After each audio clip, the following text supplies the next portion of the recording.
नमस्कार दोस्तों, स्वागत है आपका कैरियर प्लस कोचिंग के ऑनलाइन प्लेटफॉर्म पे। आज हम लोग सीडीपी का प्रैक्टिस नंबर 15 देखेंगे। चलिए शुरुआत करते हैं। देखते हैं आज का पहला क्वेश्चन।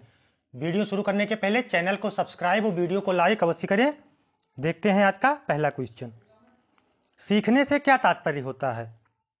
मनोवृत्ति में परिवर्तन से, व्यवहार में परिवर्तन से, व्यवहार में अपेक्षाकृत अस्थायी परिवर्तन से, अनुभूति में परिवर्तन से। तो विकल्प कौन सा सही हो जाएगा?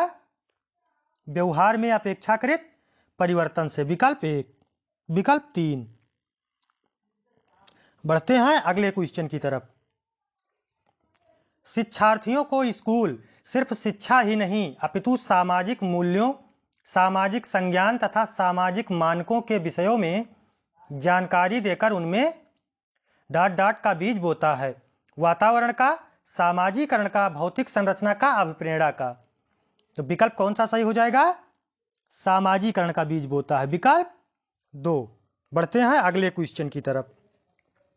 सीखने वाले का स्वनियमन निर्भर करता है उनके द्वारा निर्मित नियमों पर, व्यवहार के लिए विनियमों का निर्माण करने पर, अपने व्यवहार का नियंत्रण करने पर, स्वयं सीखे गए ज्ञान के अनुवीक्षण करने पर। तो कौन सा विकल्प सही हो जाएगा? स्वयं सीखे गए ज्ञान का अनुवीक्षण करने पर, विकल्प डी। बढ़ते हैं अगले क्वेश्चन की तरफ। सीखने के अंतर्गत इसके फोल्डिंग दर्शाता है अध्यापक द्वारा सीखने में प्रयोग की गई शिक्षण विधियों को, सीखने में वयस्कों द्वारा की गई अस्थायी सहयोग को, अस्थायी सहयोग को। सीखने में वयस्कों द्वारा किए गए अस्थायी सहयोग को, पूर्व में सीखे गए ज्ञान की पुनरावृत्ति को, सीखने की प्रक्रिया में प्रयुक्त सहायक सामग्री की मात्रा को। कौन सा विकल्प सही हो जाएगा? सीखने में वयस्कों के द्वारा किए गए अस्थायी सहयोग को, विकल्प 2। ये स्क्वेयर होल्डिंग कहलाता है, ठीक है। समावेशी कक्षा की विशेषता नहीं है शिक्षक द्वारा मित्रवत और आत्मीय व्यवहार का प्रयोग, ज्ञान क्षमता वाले समग्र शिक्षार्थी, अलग अलग विषयों हेतु अलग अलग सहायक सामग्रियों का प्रयोग, वास्तविक तथा सतत आकलन की व्यवस्था। तो समावेशी कक्षा की कौन सी विशेषता नहीं है इन विकल्पों में से? ज्ञान क्षमता वाले समग्र शिक्षार्थी। तब वो समावेशी कक्षा कहाँ रहेगी? जब उसमें आप एक निश्चित बिंदु को ले लिए कि जिसके पास ज्ञान है उसी को सम्मिलित किया जाएगा, ठीक है। इसलिए कौन सा विकल्प सही हो जाएगा? ज्ञान क्षमता वाले समग्र शिक्षार्थी। बढ़ते हैं अगले क्वेश्चन की तरफ। किसी परीक्षण की वह वैधता जिसके माध्यम से शिक्षार्थियों में सैद्धांतिक गुणों को मापा जाता है कहलाती है समवर्ती वैधता, भविष्यवाची वैधता, रचनात्मक वैधता, अभिसारी वैधता। तो कौन सा कहलाता है ये सैद्धांतिक गुण को जिसमें मापा जाता है? अभिसारी। कौन सी वैधता? अभिसारी वैधता। बढ़ते हैं अगले क्वेश्चन की तरफ। जीन पियाजे द्वारा प्रतिपादित संज्ञानात्मक विकास सिद्धांत की किस अवस्था में बालक वस्तुओं को पहचानने का प्रयास करने लगता है? संवेदी प्रेरक अवस्था, पूर्व संक्रियात्मक अवस्था, औपचारिक संक्रियात्मक अवस्था, अमूर्त संक्रियात्मक अवस्था। जब बच्चा पूर्व संक्रियात्मक अवस्था, ये 2 से 7 वर्ष होती है, इसके बीच आता है, तब वह वस्तुओं को पहचानने का प्रयास करने लगता है, विकल्प 2। बढ़ते हैं अगले क्वेश्चन की तरफ। निम्न में से वह कथन जो शिक्षार्थियों में सृजनात्मकता का पोषण करता है: प्रत्येक शिक्षार्थी की अंतर्जात प्रतिभाओं का पोषण करने एवं प्रश्न करने के अवसर उपलब्ध कराना, विद्यालयी जीवन के प्रारंभ से उपलब्धि के लक्ष्यों पर बल देना, परीक्षा में अच्छे अंकों के लिए विद्यार्थियों की कोचिंग कराना, अच्छी शिक्षा में व्यवहारिक मूल्यों के लिए विद्यार्थियों का शिक्षण। तो सृजनात्मकता का पोषण इन विकल्पों में से कौन सा विकल्प कर रहा है?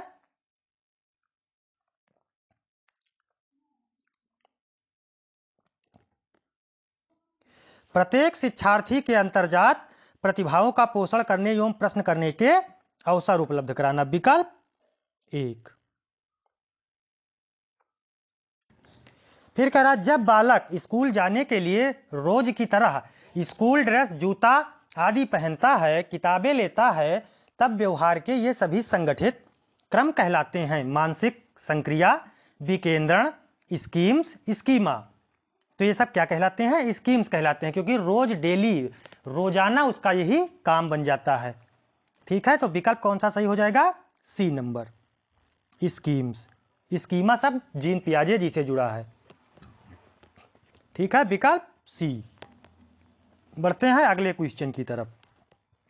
भाषा अच्छे गुणों से संपन्न तथा सफल मानी जाती है यदि इसमें विचारों और अवधारणाओं के संचार की गुंजाइश हो, यह नए विचारों और संभावनाएं उत्पन्न करने में सक्षम हो, यह बदलते वातावरण में किसी के अनुकूलन को बढ़ाए, यह शब्दों के उच्चारण और उन्हें वाक्य में उपयोग करने के लिए एक नियमावली प्रदान करता है। तो विकल्प कौन सा सही हो जाएगा? यह नए विचारों और संभावनाएं उत्पन्न करने में सक्षम हो। भाषा का अच्छे गुणों से संपन्न तथा सफल कब मानी जाएगी? जब यह नए विचारों और संभावनाएं उत्पन्न करने में सक्षम हो। बढ़ते हैं अगले क्वेश्चन की तरफ। एक शिक्षार्थी वस्तुओं को या तो बिल्कुल सही या बिल्कुल गलत के रूप में वर्गीकृत करता है। आप उसके चिंतन को किस वर्ग में रखेंगे? नगण्य चिंतन, बहुआयामी चिंतन, जटिल चिंतन, संकल्पनात्मक वर्गीय चिंतन। तो आप इसको किस में रखेंगे? नगण्य चिंतन में रखेंगे, क्योंकि ये वो या तो सही या तो गलत, यही दो समझ पा रहा है। तो इसको आप किस में रखेंगे? नगण्य चिंतन में। वो उसके बारे में, विषय वस्तु के बारे में चिंतन नहीं कर पा रहा है। ठीक है, नगण्य चिंतन सही हो जाएगा। बढ़ते हैं अगले क्वेश्चन की तरफ। एक प्रशिक्षण में बहुत सारे लोगों से केवल विषम संख्या के प्रश्नों के जवाब देने को कहा गया। बाद में उनसे केवल सम संख्या वाले प्रश्नों को जवाब देने को कहा गया। प्रत्येक व्यक्ति के दोनों अंकों की तुलना करके परीक्षणों को डाट विश्वसनीयता का पता लगाया जा सकता है। अर्ध विभाजित, समतुल्यता प्रकार, जांच पुनः जांच पद्धति, वैकल्पिक प्रकार। तो विकल्प कौन सा सही हो जाएगा? अर्ध विभाजित, क्योंकि वो पहले सम विषम उससे कराया जा रहा है, फिर उससे सम कराया जा रहा है। तो विकल्प अर्ध विभाजित सही हो जाएगा। बढ़ते हैं अगले क्वेश्चन की तरफ। जब शिक्षक शिक्षार्थी से पूछता है कि वह अपने माता पिता से झूठ बोलता है, तो शिक्षक द्वारा पूछा गया यह प्रश्न है नियंत्रित, आलोचनात्मक, छलात्मक, अप्रासंगिक। तो कौन सा सही हो जाएगा? यह नियंत्रित प्रश्न की तहत श्रेणी में आएगा।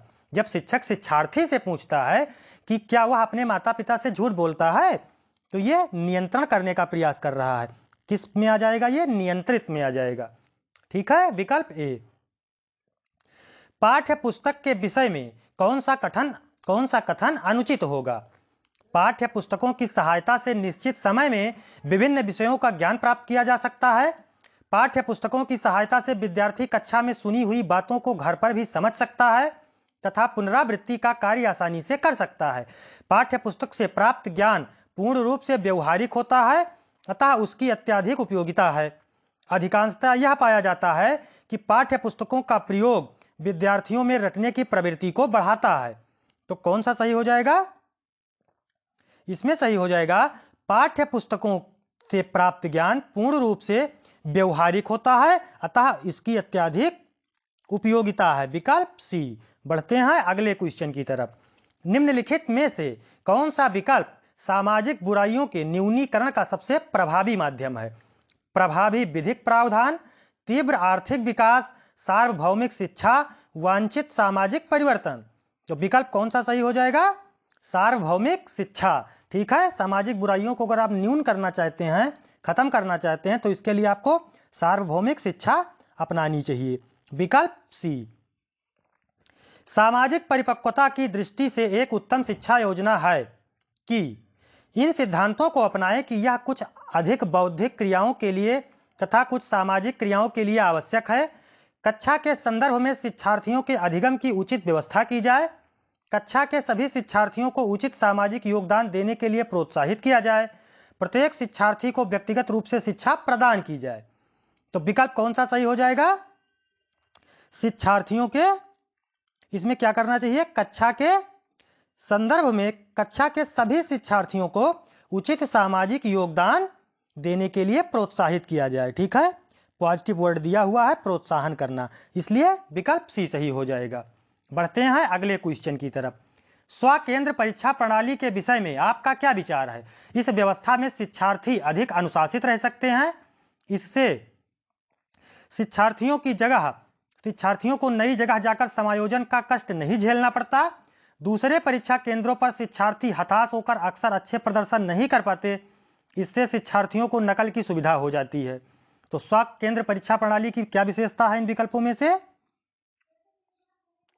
इसमें शिक्षार्थियों को नई जगह जाकर समायोजन का कष्ट नहीं झेलना पड़ता। वो जहां पढ़ रहे हैं वहीं वो अपना पेपर दे रहे हैं। ठीक है, बढ़ते हैं अगले क्वेश्चन की तरफ। कक्षा में प्रजातांत्रिक पर्यावरण की प्रमुख भूमिका है।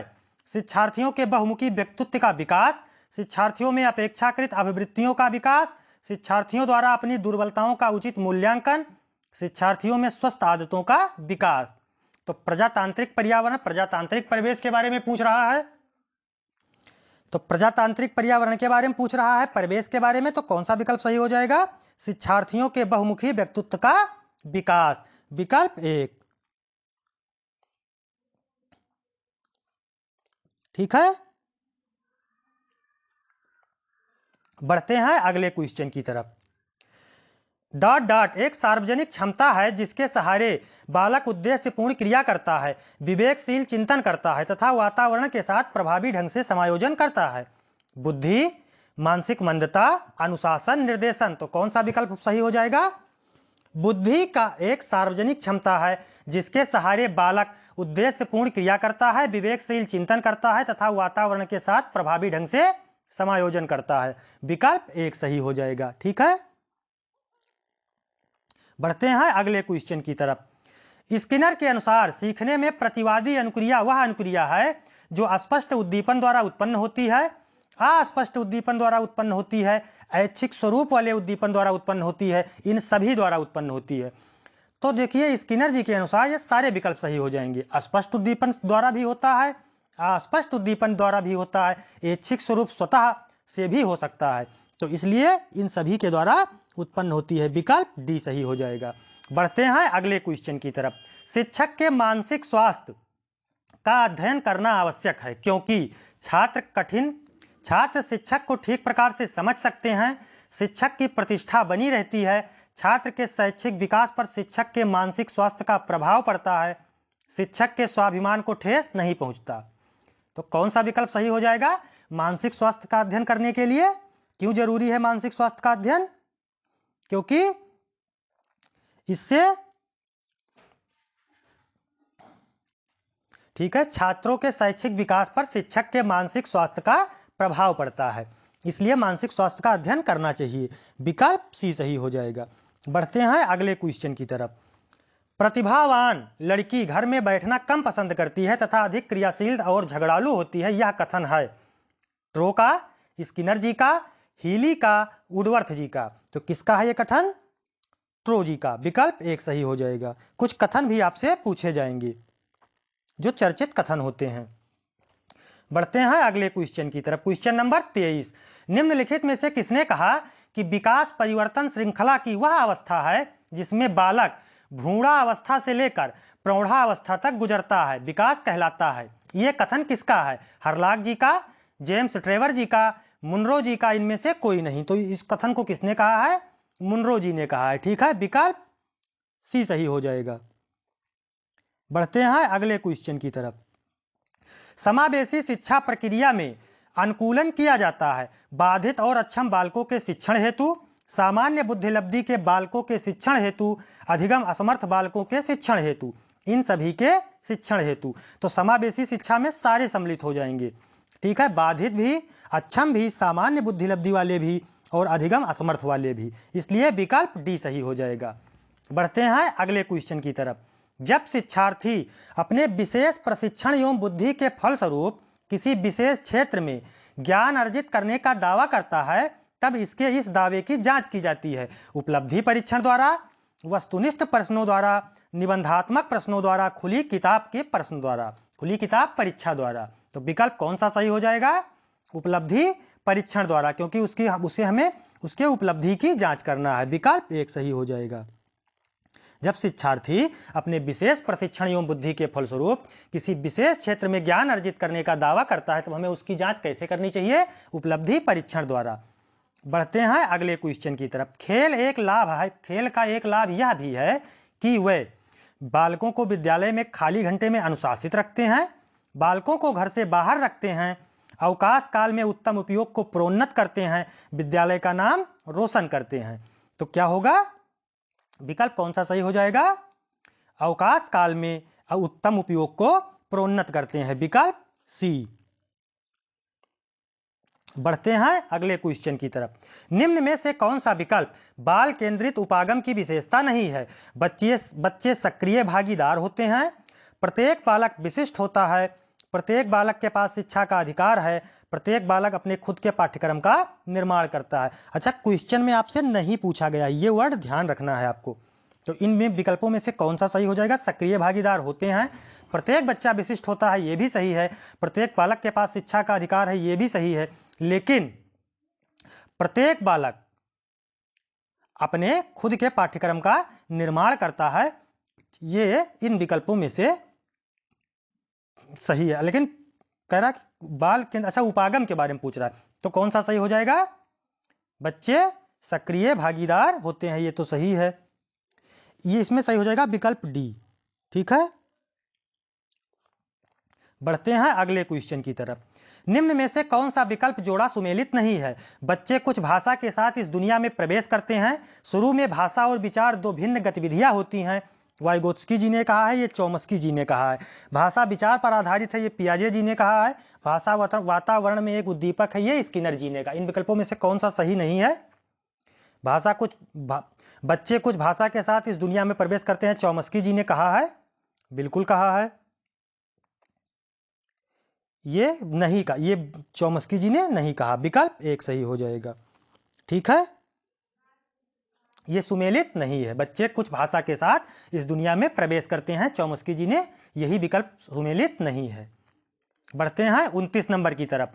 निम्न में से अधिगम के संबंध में सही है?